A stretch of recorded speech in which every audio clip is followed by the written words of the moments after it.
Livro dos Salmos, Salmo 1. Nós vamos fazer uma leitura comentada, uma exposição do Salmo 1. Deixa eu fazer um comentário com vocês. Vocês sabem que existem diversas formas. Quando a gente vai pregar a palavra de Deus, nós podemos escolher entre algumas formas de pregar. A maneira como eu lido com o texto, a maneira como nós apresentamos o texto para a igreja, ok? Tem aquelas pessoas que fazem uma pregação em três passos, não é verdade? Abre o texto, lê o texto e deixa o texto de lado e nunca mais fala dele. Né? Mas a ideia, querido, uma forma assim, para que você seja um bom ouvinte de uma pregação. Um bom ouvinte. Você não deve ser só ouvinte da palavra. Ok? Você deve ser também praticante. Mas sabe que existe um jeito certo também de você ouvir a palavra de Deus. E uma das formas que você tem de ouvir a palavra de Deus, participar de uma ministração, seja numa escola bíblica, num culto, enfim, que você tiver ali, é você perceber a maneira como a pessoa que está pregando trata o texto bíblico. A maneira como a pessoa que está pregando trata o texto bíblico. Nem todas as vezes que uma pessoa abre a Bíblia Sagrada e manda você ler um texto bíblico, nem sempre aquela pessoa vai pregar a Bíblia. Não é verdade, pastor Eliseu? Nem sempre aquela pessoa vai pregar a Bíblia. Então, uma coisa muito importante que você tem que desenvolver é a habilidade de ser um bom observador. Valorize os momentos em que o pregador está lendo o texto, explicando o texto e aplicando o texto. Os grandes pregadores da história da igreja, seguiam esse método que a gente chama de método expositivo da palavra de Deus. A leitura do texto, a explicação do texto, ou seja, o que aquele versículo, ou o que aquele texto está querendo dizer. Então, ler, explicar e aplicar. Ou seja, faz parte do trabalho do pregador ajudar a igreja, a plateia que está ouvindo a pregação, a aplicar aquele conteúdo na sua vida. Entende o que eu estou dizendo, meus irmãos? Amém? Então, ler, explicar e aplicar. Ler, explicar o que o texto está dizendo, qual que é a mensagem do texto. E, por último, ensinar para a gente como aquele texto faz a diferença na vida da gente. E eu gostaria, assim, que Deus me capacitasse a sempre que possível, a fazer um comentário sobre um salmo. Aprendi com alguns amigos a escolher estudar alguns livros da Bíblia. E, por exemplo, um amigo meu, ele tem esse hábito. Então, ele falou, olha, eu vou pregar o livro de Lucas. Então, se eu for convidado para pregar no culto à noite, eu prego Lucas 1. Aí, na próxima vez que eu for convidado, eu prego Lucas 2. E depois eu pego Lucas 3. E depois eu prego Lucas 4. E Lucas 5. E assim ele ia trabalhando, ok? Bom, então por isso que eu tenho, semana passada, acho que foi semana passada, nós falamos um pouco sobre o Salmo 139. Falei, vou começar do Salmo 1. Não quer dizer que eu vou pregar 150 vezes aqui na The New Life os 150 salmos, ok? Mas sempre que possível eu quero me dirigir a um salmo. Preste aqui atenção em mim, deixa eu fazer um comentário com você. Sempre que você for ler um salmo, lembre-se que você está lendo, ao mesmo tempo, palavra de homem e palavra de Deus. Em que sentido palavra de homem e palavra de Deus? Porque os salmos são, num primeiro momento, orações e cânticos de homens como eu e você. Os salmos são cânticos, são orações, são poesias, são maneiras como homens de Deus traduziram aquilo que eles tinham no coração. Então, os salmos são palavras de homens. Mas os salmos também são palavras de Deus. Por quê? Porque foi Deus quem inspirou esses homens a escreverem esses hinos, a escreverem esses cânticos. Então, nos salmos, nós sempre encontramos isso. Sempre que você for ler um salmo, aliás, toda a palavra de Deus, mas agora estamos falando especificamente dos salmos. Então, sempre que você for ler um salmo, você saiba, aqui eu estou lendo aquilo que estava no coração de um homem no momento em que ele foi orar a Deus.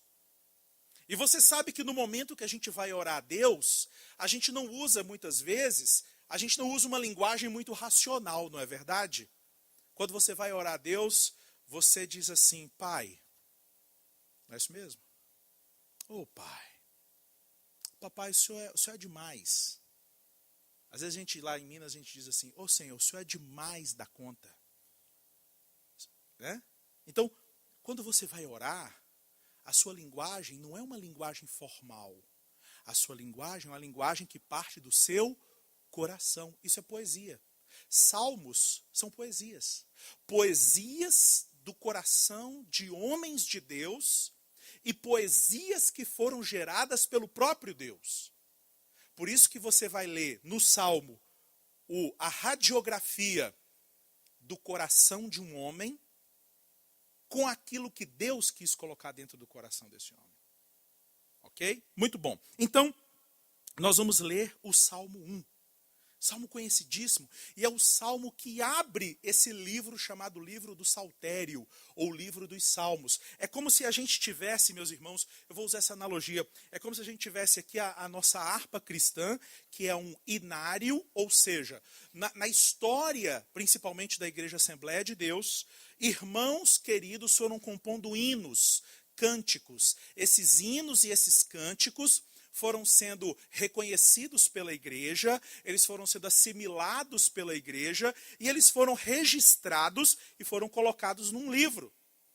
E aí alguém, não, vamos cantar um hino, e a gente abre o inário e canta o inário. Então é como se aqui a gente estivesse abrindo, lendo agora, o primeiro hino que abre esse inário. O primeiro hino que abre esse inário. E é interessante porque esse hino que está aqui, o Salmo 1, é um salmo diferente dos outros. Por quê? Porque ele é um salmo que quer chamar a atenção do povo de Deus para todos os outros salmos. Ele quer falar assim, ó, vocês vão começar a ler o livro dos Salmos, vocês vão começar a orar o livro dos Salmos? Sim, então deixa eu dizer para vocês qual que é o resultado que pode ter na vida de vocês a partir do momento que vocês lerem e praticarem o que está escrito nos outros 149 Salmos. Essa é a função do Salmo 1. O Salmo 1 é um cântico, uma poesia que mostra aquilo que pode acontecer, ou aquilo que acontece na vida de um homem e de uma mulher que pratica os outros 149. Ele é o salmo de abertura. Ele é um pouquinho diferente dos demais. E aí, ele está preparando o seu coração. Ele está criando uma expectativa santa no seu coração para aquilo que você vai ler e vai meditar e vai orar nos outros 149 salmos. Por isso que ele tem alguns detalhes aqui que a gente precisa entender. Então, como que esse Salmo 1 abre esse livro do Saltério? Vamos ler? Vamos ler juntos? Diz assim a palavra de Deus no Salmo 1. Olha que bonito. Bem-aventurado o homem que não anda no conselho dos ímpios, não se detém no caminho dos pecadores e nem se assenta na roda dos escarnecedores. Antes o seu prazer está na lei do Senhor, e na sua lei medita de dia e de noite. Ele é como árvore plantada junto à corrente de águas, que no devido tempo dá o seu fruto, e cuja folhagem não murcha, e tudo quanto ele faz será bem-sucedido. Os ímpios não são assim, são, porém, como a palha que o vento dispersa. Por isso, os perversos não prevalecerão no juízo, nem os pecadores na congregação dos justos. Pois o Senhor conhece o caminho dos justos, mas o caminho dos ímpios perecerá. O caminho dos ímpios perecerá. Vamos analisar, lembra? Ler, explicar e aplicar. Vamos fazer esse movimento, esse exercício, então, no Salmo 1.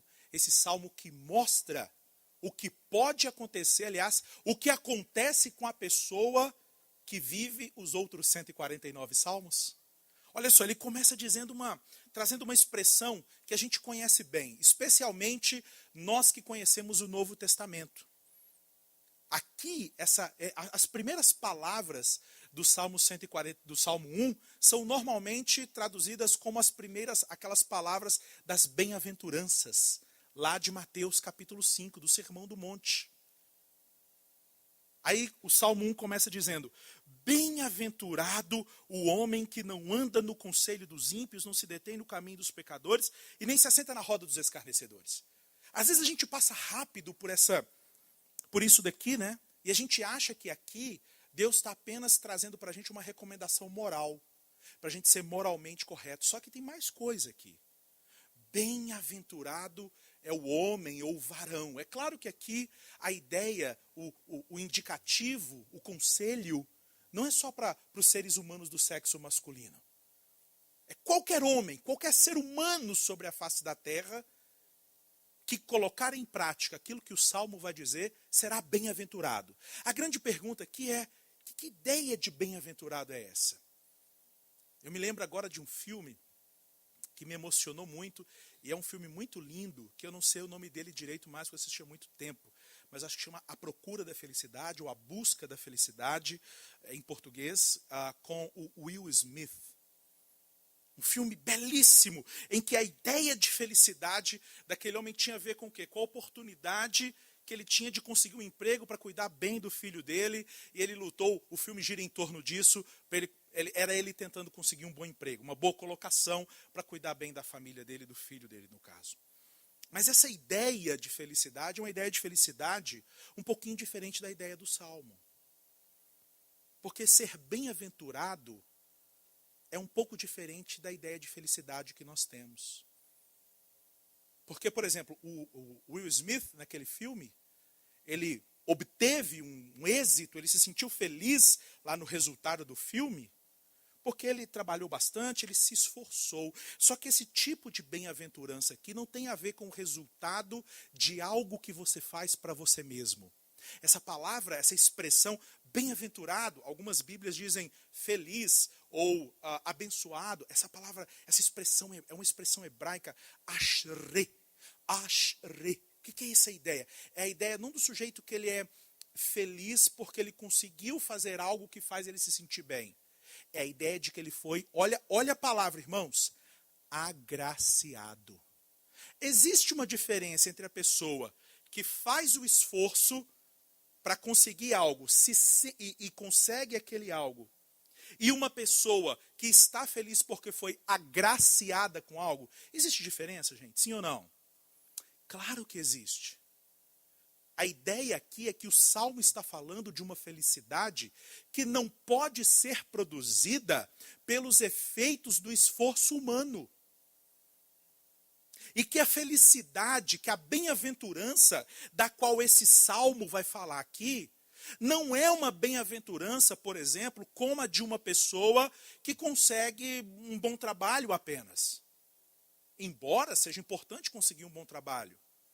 Mas ele está falando de algo que não é só resultado do esforço humano, é resultado da ação do próprio Deus na vida da pessoa. Bem-aventurança na Bíblia é tudo aquilo que vem na direção de Deus para a vida do fiel. Isso significa ser bem-aventurado. É por isso que Jesus disse lá no Sermão do Monte: bem-aventurados são os que choram. Por quê? Porque eles serão consolados. Olha, bem-aventurados os pacificadores, bem-aventurados os humildes de espírito. Por quê? Porque eles choram, porque eles são humildes de espírito? Não, eles são bem-aventurados, por quê? Porque tem algo que vem de Deus na direção deles. Os que choram são bem-aventurados não porque choram, mas porque serão consolados. É algo da graça de Deus para eles. Os pacificadores são bem-aventurados. Por quê? Porque eles serão chamados filhos de Deus. É algo que vem de Deus para a vida deles. Então isso é bem-aventurança.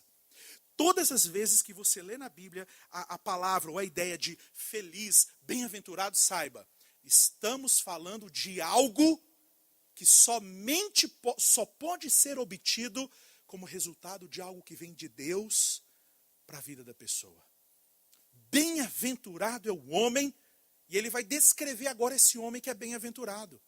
Como que ele descreve esse homem? Primeiro ele mostra as coisas que esse homem não faz. Repare sempre, lendo devagar, lendo com bastante atenção, que você vai descobrir coisas tão lindas na palavra de Deus. Parênteses, é melhor você ler um pedacinho desse tamanhozinho do texto bíblico todo dia e entender o texto bíblico do que você ficar lendo aquele tantão e não entender nada. Ok? Então, cuidado com isso. Então, olha só agora como que esse homem é bem-aventurado. O que existe na vida desse homem? Mostra aqui primeiro coisas que ele não faz. Perceba, bem-aventurado o homem que não anda no conselho dos ímpios, não se detém no caminho dos pecadores, não se assenta na roda dos escarnecedores. O homem que recebe essa dádiva da bem-aventurança de Deus, o Salmo começa a descrever ele por aquilo que ele evita. Ele não anda no conselho dos ímpios, não se detém no caminho dos pecadores e ele não se assenta na roda dos escarnecedores. Sabe o que o texto está dizendo aqui? O texto está dizendo, gente, que a vida do homem e da mulher feliz de verdade é uma vida que tem características muito diferentes. Não é uma vida comum. Não é uma vida que aceita qualquer proposta. E aqui é que tem um grande desafio, porque muitas pessoas querem viver uma vida plena, mas fazem o que para viver uma vida plena? Abaixam o seu padrão de exigência moral. Então aquele sujeito que está tão disposto a ter, por exemplo, resultado financeiro, que ele aceita fazer determinados negócios escusos. Esse homem que aceita isso, ele nunca vai ser bem-aventurado. Nunca vai ser pleno, nunca vai ser feliz. Aí o texto diz, não se assenta na roda dos escarnecedores, não se detém no caminho dos pecadores e não anda segundo o conselho dos ímpios. Eu não sei se os irmãos repararam que tem 3 verbos diferentes nesse mesmo versículo. A primeira coisa que esse homem que é bem-aventurado não faz é o quê, irmãos? O que está escrito na Bíblia dos irmãos? Ele não anda. Depois ele não se detém, ele não para. E em terceiro, ele não se assenta. Conseguem reparar? Andar, parar e se assentar. Eu não sei se você conseguiu perceber isso, mas esse texto está falando o seguinte, está mostrando nesses 3 verbos, andar, parar e se assentar, ele está falando, gente, de um envolvimento gradativo com o pecado. Ele não anda segundo o conselho dos ímpios. Ele não para ouvir os pecadores. E ele não se associa numa roda de escarnecedores. Andar, parar e se assentar. São 3 verbos que estão mostrando, gente, que esse homem aqui, ele é feliz por quê? Porque ele saiu fora desse ciclo que o pecado envolve a gente. Porque o pecado é como o crescimento espiritual. O pecado é como a presença de Deus. Você nunca fica no mesmo nível que você está. É uma correnteza. Se você não está necessariamente remando contra o pecado e indo na direção da presença de Deus, você está necessariamente sendo levado pelo pecado. Não existe posição espiritual neutra. Se eu não cresço, necessariamente eu retrocedo. Ah, porque muitos crentes, ainda hoje, pastor Eliseu, o sujeito tem 5 anos que é crente, e ele está hoje, 5 anos, ele está do mesmo jeito que ele estava quando ele se converteu. Não é verdade. É provável que um crente, depois de 5 anos, que caminha com Jesus, que anda com Jesus, se ele não cresceu, ele está muito pior do que ele estava quando se converteu. É por isso que tem uma igreja no Apocalipse que Jesus diz assim, gente, a condição de vocês é tão absurda que vocês que deveriam estar bem à frente, vocês têm que voltar como vocês eram antes, voltar ao primeiro amor. Voltar ao primeiro amor não é o ideal de Deus para a nossa vida, não, gente. Deus não quer que a gente seja como a gente era quando a gente converteu. Se Deus está dizendo para você voltar ao primeiro amor, é porque você está muito pior do que estava antes de converter. Ah, eu quero voltar ao meu primeiro amor. Calma. Esse primeiro amor, você já deveria ter saído dele. Agora, se você precisa restaurar aquilo, é porque a coisa está ruim mesmo. Porque o propósito de Deus é que eu seja amanhã mais crente do que eu fui hoje. E saiba que o pecado é do mesmo jeito. O pecado nos envolve num ciclo, meus irmãos. É disso que o Salmo está falando. Que o homem que consegue se abster, ficar fora desse ciclo, desse envolvimento, desse aprofundamento no pecado, ele é bem-aventurado. Irmãos, nenhum adultério começa com uma traição física efetivada em cima de uma cama de motel. Nenhum adultério começa assim. Tem um ciclo. Ninguém se vicia em pornografia ao olhar a primeira imagem. Não. É um ciclo.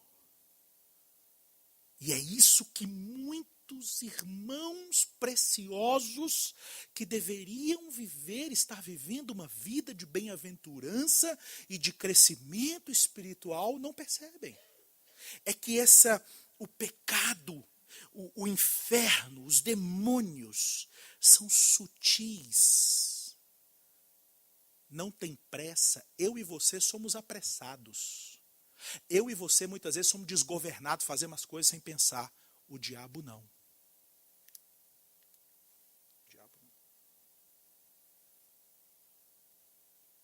Então perceba. É por isso, gente, que Jesus fala, se o seu olho direito te faz pecar, haja de maneira radical com ele. Porque o primeiro passo para que o pecado te destrua de uma vez por todas é ele ganhar 1 milímetro na sua vida. Ponto. O primeiro passo para que o diabo destrua o nosso casamento é a gente abrir um pouquinho para a infidelidade. Por isso que o Salmo está dizendo, gente, o homem que é bem-aventurado, ele está fora desse ciclo gradativo de andar no conselho dos ímpios, se deter, ou seja, parar para ouvir o conselho, o caminho dos pecadores e se assentar, se entregar de uma vez por todas na roda dos escarnecedores. Então é isso que está acontecendo, é isso que o Salmo está dizendo. Esse homem é bem-aventurado porque ele não está vivendo esse ciclo. Agora, Linderson, se ele não está vivendo esse ciclo de pecado, o que o homem então que é bem-aventurado, que é mais do que feliz, o que o Salmo fala que acontece com a vida desse homem? Olha que bonito. Aí ele vai dizer, lá no verso 2, antes, ou seja, muito ao contrário disso, desse caminho de associação com o pecado, o seu prazer está na lei do Senhor. E na sua lei medita de dia e de noite. Por que o texto coloca a palavra prazer aqui? Por que o homem bem-aventurado aqui está dizendo que o seu prazer está na lei do Senhor? Por que ele não diz assim? Porque o seu empenho, porque a sua concentração, porque a sua intelectualidade. Por quê? Sabe por quê? Porque provavelmente o que leva esse homem, o que leva um homem ou uma mulher a andar no conselho dos ímpios, se deter no caminho dos pecadores e se assentar na roda dos escarnecedores, é o quê? A busca pelo prazer. É a busca pelo prazer. É essa coisa de a minha alma precisa se satisfazer com alguma coisa. A minha alma precisa se alegrar em algo. E aí o que acontece? Como o meu coração não está cheio da palavra de Deus, o meu coração está vulnerável para as ofertas do pecado, para as ofertas do mundo. E o mundo, então, ao encontrar um coração vulnerável, oferece os seus banquetes. E aí, movido pela vontade de encontrar satisfação, realização, movido pela vontade de satisfazer os anseios da minha alma, o que eu faço? Eu ando no conselho dos ímpios, eu me detenho no caminho dos pecadores e me assento na roda dos escarnecedores. Sabe quem que é escarnecedor? É o cara que zomba daquilo que é sério. É o camarada que está trazendo coisas que pertencem a uma dimensão espiritual e moral elevada para o nível da carne. Mas o prazer desse homem que é bem-aventurado não está sendo satisfeito no caminho dos pecadores, na roda dos escarnecedores ou no conselho dos ímpios. Existe um lugar, existe uma fonte, presta atenção, existe, segundo esse salmo, segundo esse texto, uma fonte de delícias para a alma do homem. O seu prazer está na lei do Senhor. O seu prazer está na lei do Senhor. O seu deleite, aquilo que preenche o seu coração e a sua mente, está na lei do Senhor. E na sua lei, ou seja, na lei do Senhor, esse homem, ao invés de se associar cada vez mais com o mal, o que ele está fazendo? Ele está conectado com a lei do Senhor dia e noite. Porque se você não estiver conectado dia e noite com a lei do Senhor, você estará conectado dia e noite com o conselho dos ímpios, com o caminho dos pecadores ou com a roda dos escarnecedores. Consegue perceber, meus irmãos, esses dois? Ou o Senhor é o seu deleite, ou existe em você anseio pela presença do Senhor e pela lei do Senhor, dia e noite dentro de você, ou muito provavelmente o seu coração já aprendeu a se deleitar com o conselho dos ímpios, com o caminho dos pecadores e com a roda dos escarnecedores. Sabe aquela coisa boa que acontece com a gente? Aquela vontade de chegar em casa logo para você poder abrir a Bíblia. Aquela vontade que chegue logo, aquele momento, aquela oportunidade em que você vai estar lá com Deus. Aquele anseio, sabe aquele anseio por conhecer mais das coisas de Deus? Irmãos, as coisas de Deus não trazem enfado. As coisas de Deus não trazem canseira. A alma do homem e da mulher bem-aventurado e bem-aventurada aprende a se deleitar nas coisas de Deus. Tem fome pelas coisas de Deus. Começa a descobrir as coisas de Deus. Meu Deus, que coisa maravilhosa! Como eu não tinha lido isso antes. É mesmo? Faz sentido o que ele ou ela está falando. Você está lendo um livro e aquele livro explica a Bíblia para você de uma maneira que você não tinha entendido a Bíblia ainda. E você fala, uau, que coisa maravilhosa, que coisa incrível. E aí você está indo, aquilo está pulsando dentro do seu coração. Você está ali no seu trabalho, mas aquilo está pulsando dentro de você. É a sua alma tendo prazer na lei do Senhor, nos estatutos do Senhor, na beleza do Senhor dia e noite. Pastor, mas como que isso acontece? Pastor, como que isso acontece? Porque eu não experimento isso, pastor. Eu vou ler, eu tenho sono. Eu venho para a igreja, eu sou obrigado. Eu venho para a igreja, eu dou meu dízimo, pastor, porque eu quero que o devorador fique longe de mim. É tipo assim, colocar um galinho de arruda. Eu dou meu dízimo para espantar olho gordo, pastor. Eu venho para a igreja para espantar olho gordo de mim. Urucubaca. Sabia que tem muita gente assim? Sabia que tem muita gente que se Deus dissesse assim, pastor Eliseu, presta atenção. Sabia que tem muita gente, pastor, que se Deus dissesse assim, meu filho, vou te abençoar, não vai faltar nada para você. Ok? Presta atenção. Meu filho, vou te abençoar com grana, vou abençoar teus filhos, vão estudar nas melhores escolas. Você vai andar naquilo que é top. Ok? E seu lugar aqui no céu já está garantido. Não precisa se preocupar. Se você não quiser ir na igreja, nunca mais não precisa. Se você não quiser ler a Bíblia, nunca mais você não precisa. Se você não quiser orar, nunca mais você não precisa. Porque eu já arrumei aqui tudo de bom para você, você já vai ter. Sabia que o sujeito nunca mais leria a Bíblia mesmo? Sabia que ele nunca mais viria à igreja, adorar e congregar? Aí você diz, pastor, isso está errado? Claro que está errado. A alma que pensa assim não foi regenerada.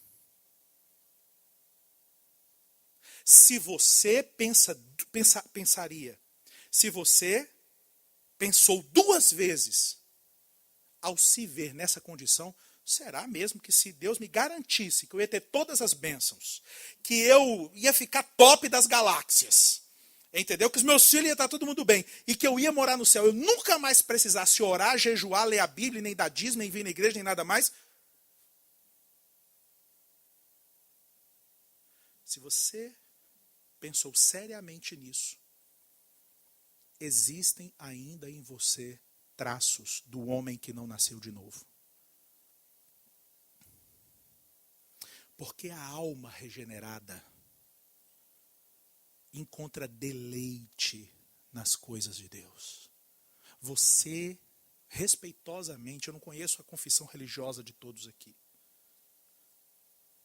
Você não é mais aquela criança que teu pai ou tua mãe te arrastava para a orelha para você sentar e ficar calado no culto. Você não pode se ver mais como essa criança que lida com as coisas de Deus com medo de levar um puxão de orelha.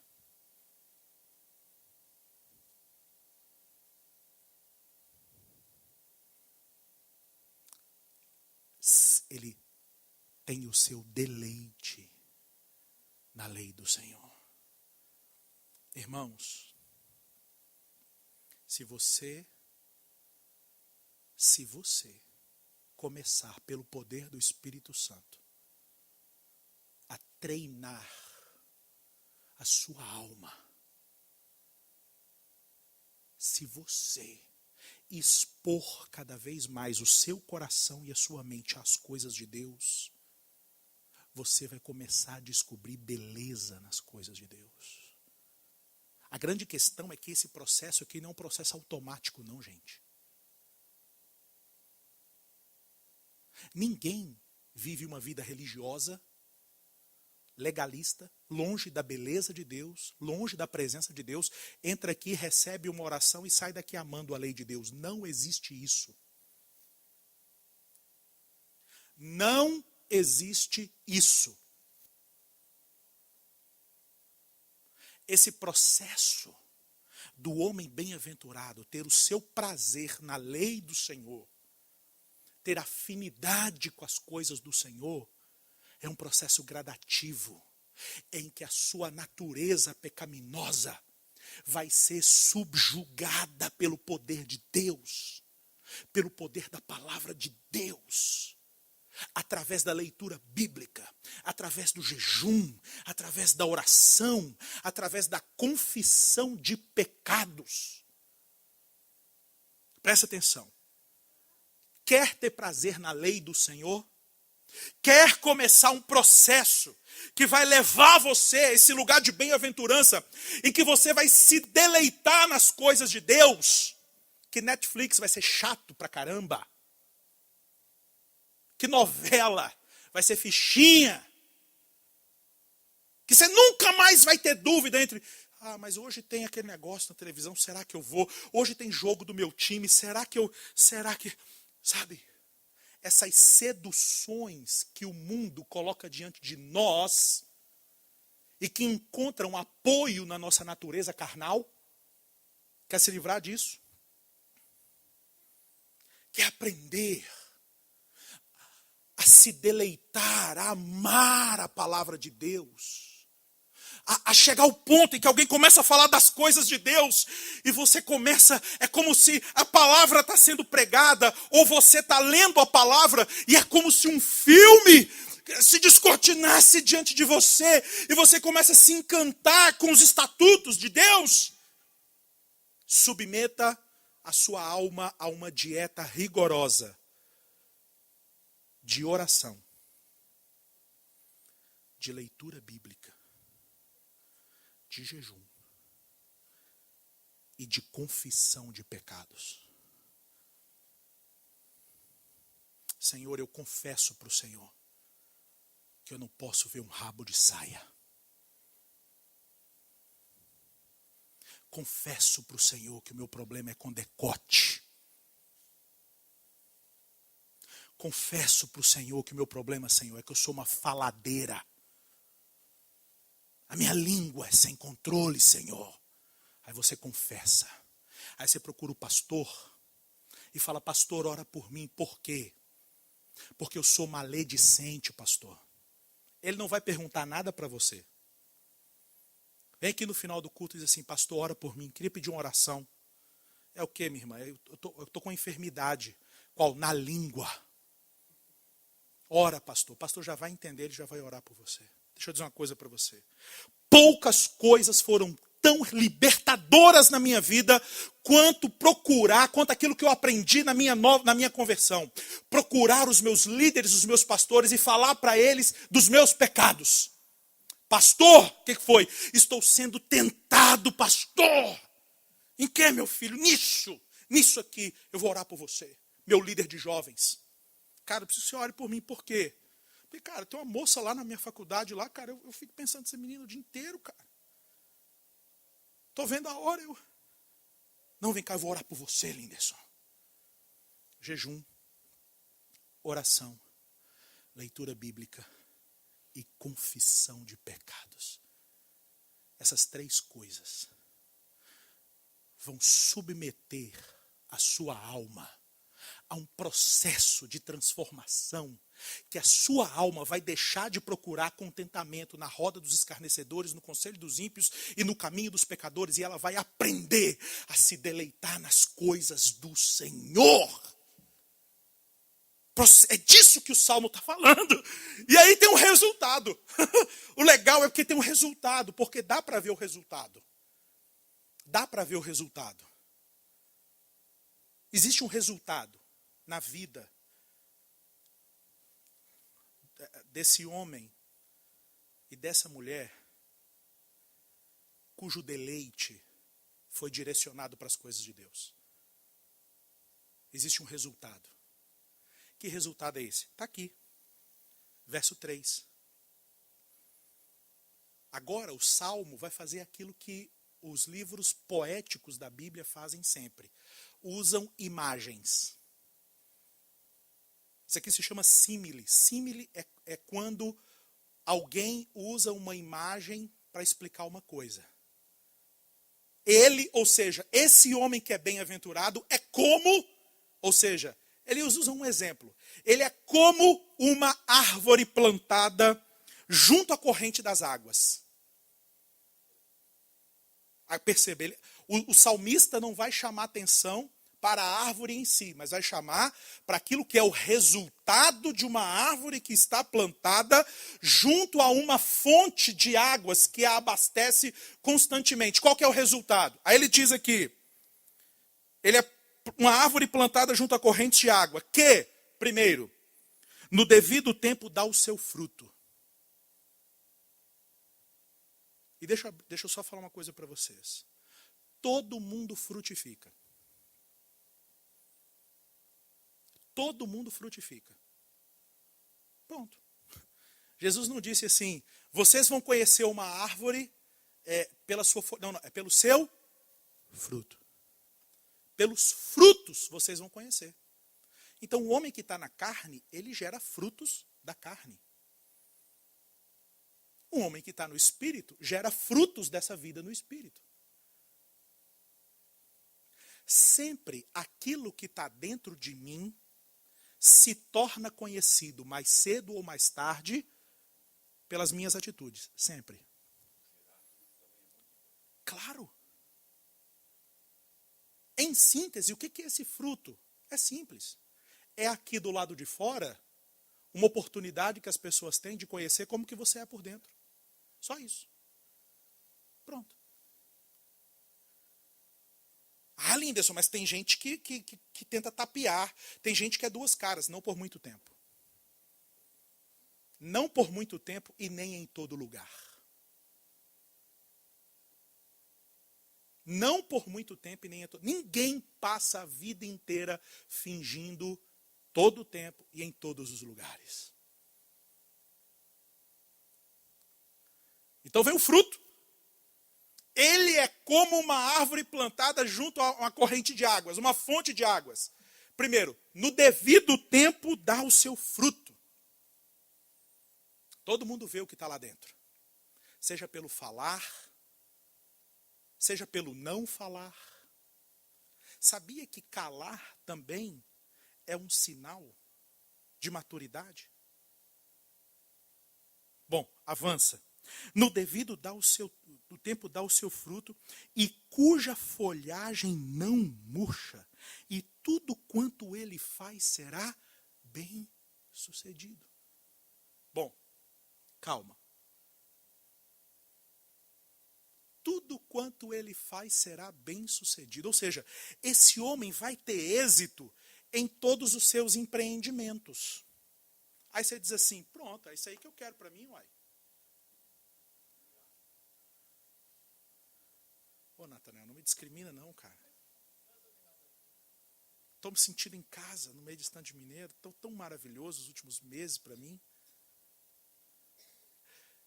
Então, uai. É isso que eu quero para mim. É isso que eu quero. Eu quero assim, tudo que eu for fazer, ser bem sucedido. Calma, eu vou explicar isso para você não ter expectativa errada sobre a Bíblia. O homem que é bem-aventurado, que tem o seu prazer na lei do Senhor, que medita nessa lei de dia e de noite, tudo que ele faz, ele é bem sucedido. Por quê? Tenta descobrir por quê. Porque em tudo que ele faz, existe a presença da lei do Senhor. Simples assim. A diferença não está no fato do homem bem-aventurado querer. A diferença está no seguinte, ele aprendeu a ter prazer na lei do Senhor. Então, tudo aquilo que ele faz orientado pela lei do Senhor. Ora, João capítulo 17, João capítulo 15, versículo 5 ou versículo 7, diz assim, se vocês estiverem em mim e as minhas palavras estiverem em vós, pedireis o que quiserdes e vos será feito. Aí você diz assim, batata. Batata. É claro que é batata. Se você estiver profundamente conectado com Jesus, e se as palavras de Jesus estiverem dentro de você, tudo que você pedir a Deus, Deus vai te dar. Por quê? Porque as palavras de Jesus em você levaram você a pedir exatamente aquilo que estava no coração de Deus. Então não é que Deus está comprometido com a sua vontade, é que Deus está comprometido em, através da palavra dele, gerar a vontade dele em você. É isso. O problema é que o inferno se levantou de tal maneira em muitos púlpitos. O diabo conseguiu de tal maneira seduzir alguns ministros que eles omitem isso das pessoas.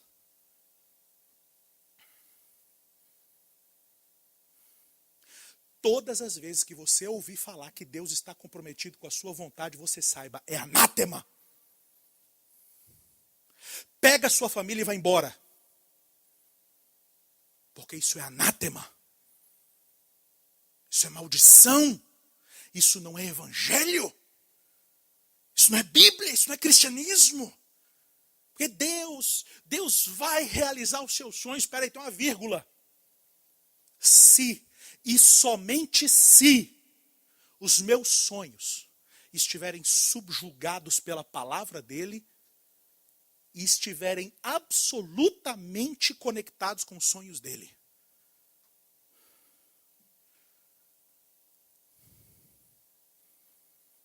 Ele dá o seu fruto na estação própria.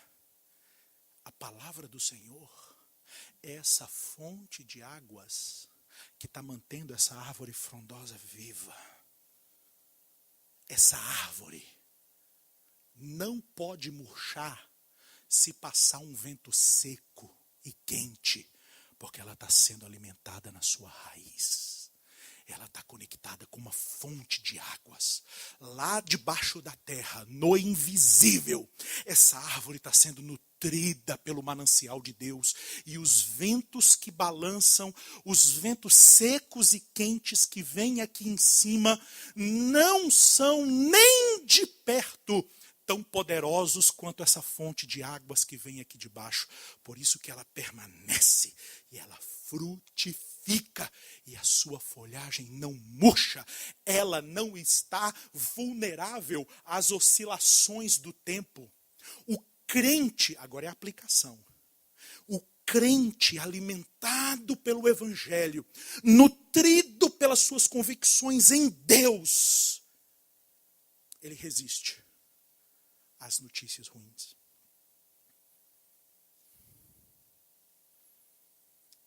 A tempestade até balança, mas não quebra. Por quê? Porque tem uma fonte o alimentando. O alimentando. Pastor, o que é isso? Isso é bem-aventurança. Um homem e uma mulher de uma vida constante. E uma vida constante não quer dizer uma vida sem erros. Porque o homem e a mulher que é constante na presença de Deus, ele erra. Mas por ser constante, ele sabe que se ele errar, ele pode dar um passo atrás e dizer, perdoa, errei, me equivoquei, quero recomeçar minha caminhada. A pessoa constante não é aquela que nunca comete erros enquanto caminha. É aquela que caminha sempre. Tropeçou porque estava caminhando.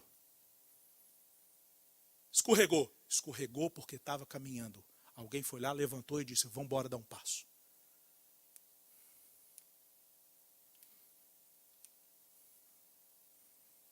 Árvore plantada. E os ímpios? Os ímpios não são assim. Olha a imagem, e aí eu termino. A imagem que a Bíblia usa para descrever os ímpios, ou seja, aqueles que não têm o seu prazer na lei do Senhor. Aqueles que não evitam o conselho dos ímpios, o caminho dos pecadores e a roda dos escarnecedores. Eles são como? Olha isso. Verso 4. Os ímpios não são assim. Como são os ímpios? São, porém, como a palha que o vento dispersa. Ah, que imagem triste. Que imagem triste. Quem que é ímpio aqui? Ímpio é quem não é evangélico? Não. ímpio é quem não tem a vida comprometida com a palavra do Senhor, mesmo que seja evangélico. Aqui não está falando daqueles que põem a Bíblia debaixo do braço. Aqui não estou falando daqueles que têm carteirinha de igreja. Aqui está falando daqueles que não encontram em Deus a sua fonte. Qual que é a imagem que o texto usa? A palha que o vento dispersa. Ou seja, enquanto você tem o vento batendo contra aquela árvore e balançando aquela árvore, mas não sendo capaz de removê-la do lugar, os ímpios não. Os ímpios são como a palha. Imagine você, imagine a imagem. Eu gosto de pensar nisso daqui quando eu me lembro me lembrando da minha mãe fazendo canjica. Ela ia lá, torrava o amendoim. Meu Deus. E a gente sempre ia lá pegar escondido. E eu me lembro dela torrando o amendoim. E para descascar o amendoim, então, torrado, ela apertava assim o amendoim, soltava a casca. E depois ela jogava aquele negócio para o alto, para o vento fazer o quê? Levar, ou soprava. Aquele negócio soprava. Ela já soprava e já irrigava o amendoim também. Essa é a ideia. Essa é a ideia. Você consegue imaginar aquela casca de arroz, o pessoal da roça, do interior, sendo levada pelo vento de um lado para o outro? Essa é a diferença. O que significa ser bem-aventurado, pastor? De acordo com esse salmo. Ser bem-aventurado de acordo com esse salmo significa ter uma vida ancorada na palavra de Deus, de forma que os ventos do mundo e do pecado não me tiram do meu caminho e do meu propósito. Eu sei quem eu sou em Deus. Eu sei o propósito de Deus para minha família. Eu sei a vontade de Deus para o meu casamento. E os ventos do mundo não vão me jogar de um lado para o outro. O nome disso? O nome disso é felicidade. O nome disso é bem-aventurança. Amém?